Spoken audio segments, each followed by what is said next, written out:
هاي جايز، هاي سبسكرايبرز، مساء الخير، اهلا بكم في اسبوع جديد ومقطع جديد. الى ما في تطورات على حياة امي اصور لكم من اني يوم 29.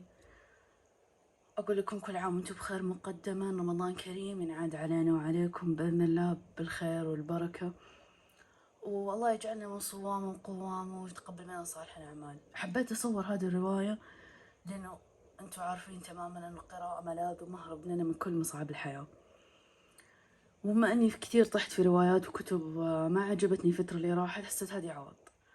اسمها ليوناردو دافنشي لوليد الشعلان. طبعا الصورة هذه لها علاقة بالرواية، فحتفهم ليش بعدين هو حاط هذه الصورة. من دار تشكيل، الطبعة 2017. طبعا أنا جبتها طبعا 2017، وأنا جبتها معرض الرياض والكتاب في 2022. الرواية في البداية راح تتكلم عن كتاب غامض في كثير من اللوحات والرموز الغير مفهومة.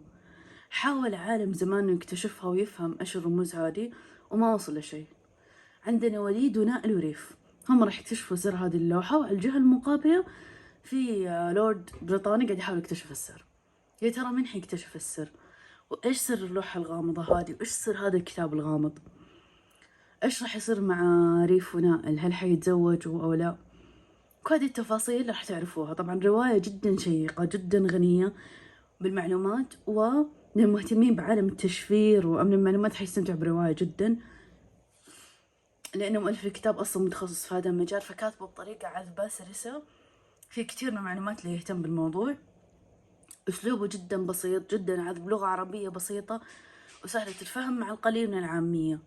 حقيقي أعطيها 4 من 5 لسبب بسيط جدا. أول شيء السبب، طبعا تعرفوا أنا ما أتقبل هذا الشيء، وغير الأخطاء الإملائية اللي موجودة في الرواية، لكن غير كذا طبعا اقرأوها. من ترشيحاتي لكم الفترة الجاية. وما أنه انتهت فترة الشتاء، كان شتاء لطيف، قراءاتي فيه كانت الحمد لله نوعا ما لطيفة. صح عندي هزائم شتوية، بس نقدر نقول إنه كان شتاء لطيف، أفضل من الشتاء اللي جاي اللي راح. أتمنى الشتاء القادم يكون أفضل وألطف، ويعني هنرجع للصيف ولياليه قصيرة ونهاره طويل، فنبدأ نقرأ في نهاره الطويل. عموما أنا قاعدة أفكر أقرأ كتاب علم نفس الفترة الجاية، ماني مقرر أي كتاب راح أقرأ، بس إذا لقيت كتاب مناسب طبعا راح أقرأه وأصور لكم إياه. في رمضان قلت راح أصور لكم بإذن الله على خير عالم الملائكة، وأقرأ وأعطيكم انطباعي، وبعدين نرجع لباقي كتبنا المعتادة. أحبكم، كونوا بخير، والتقيكم إن شاء الله مع عالم الملائكة خلال الأسابيع القادمة.